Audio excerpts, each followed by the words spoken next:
सदगुरुदेव की जय हो, बंदे छोड़ कबीर साहिब की जय हो, बंदे छोड़ सदगुरुदेव रामपाल जी महाराज की जय हो। सत साहब सब भक्तों को तो पुण्यात्माओं, संत रामपाल जी महाराज को जिस तरीके से बेल नहीं मिल पा रही है, जमानत नहीं मिल पा रही है, तो इसके पीछे बड़ा षड्यंत्र है, बड़ा ही एक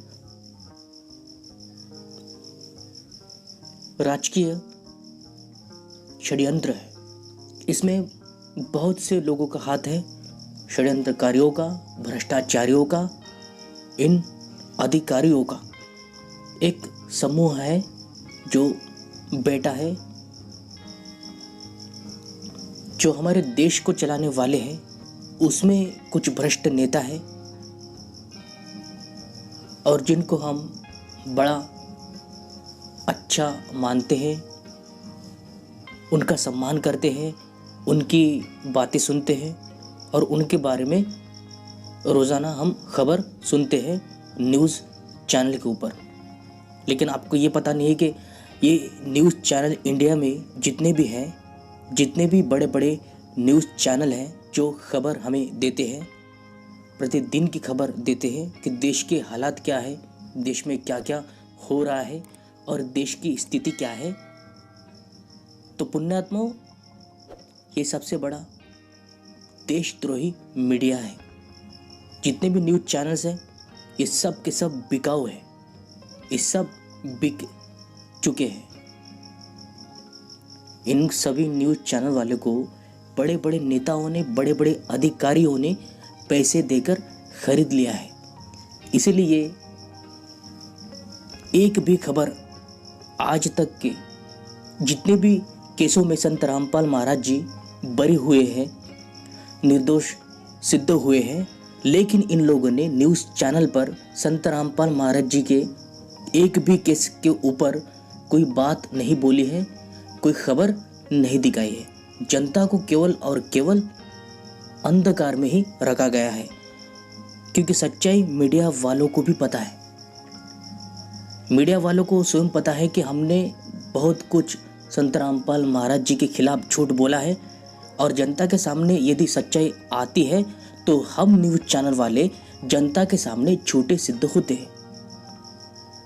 जितने भी केसों में संत रामपाल महाराज जी की बरी हुई है, निर्दोष सिद्ध हुए हैं बहुत सारे केसों में, लेकिन किसी भी न्यूज़ चैनल पर, किसी भी न्यूज़ मीडिया पर ये बातें, ये खबर दिखाई नहीं गई, ये खबर टेलीकास्ट नहीं की गई।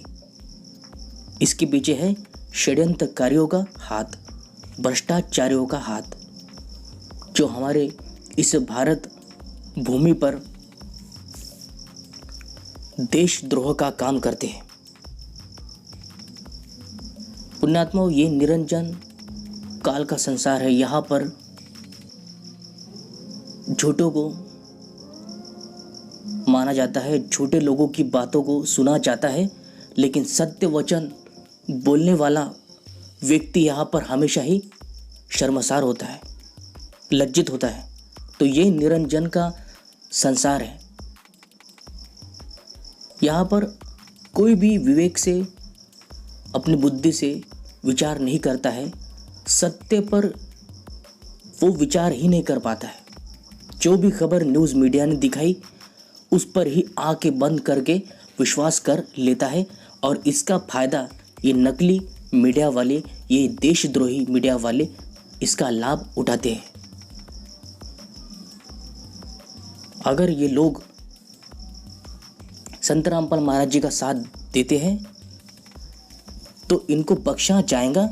यदि ये लोग संत रामपाल महाराज जी के साथ कोई सख्ती करते हैं, संत सताने का पाप करते हैं, तो इनको इनका परिणाम बहुत ही जल्दी मिलने वाला है।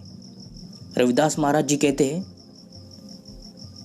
कि उस समय के बारे में, जिस समय में ये नेता, मंत्री, अधिकारी, ये बड़े बड़े पदों पर बैठने वाले भेड़िए, भ्रष्टाचारी लोग दुम धड़ाके से भागेंगे, वहाँ से वो अपनी खुर्ची छोड़कर भाग जाएंगे।